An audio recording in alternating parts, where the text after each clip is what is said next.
Update po tayo mga kadol sa sitwasyon po ni former President Rodrigo Roa Duterte doon po sa Dahi, Netherlands.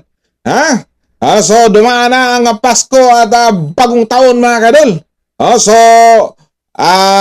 Pakinggan po natin yung kanyang bunsong anak na si Veronica Kitty Duterte mga kadol, kung saan nandun po ngayon sa Dahi, Netherlands.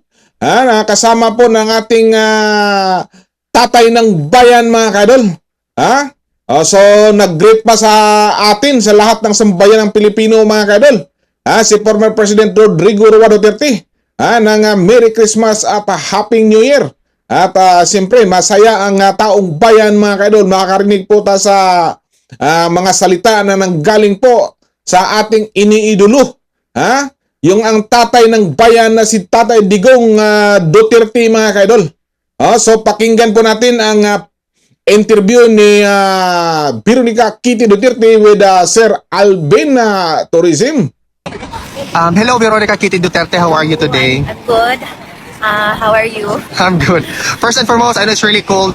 Happy New Year to you. Happy New Year. Tatay Digong sends his greetings to everyone now, every Filipino here today. Merry Christmas and Happy New Year now.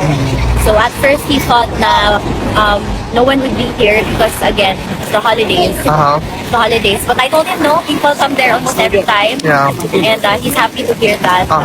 He's happy to have you all, and he said more power to you all now. Yeah. Oh my God. Okay. Kit, nawala na ako. Kitty, how was your celebration of New Year here in Europe? It was good. Was very happy. A really happy New Year.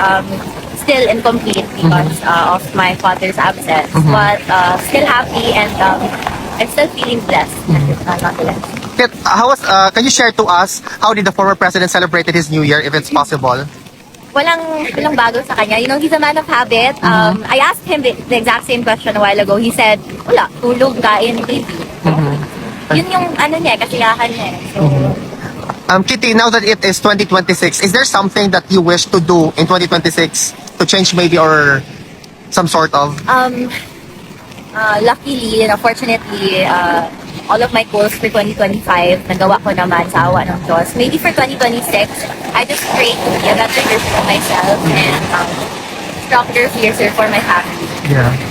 Kitty, mabuhay ka. Is there something you want to share to the Filipino people for the New Year's time? For the New Year's time, wala, it's the same thing every time, no?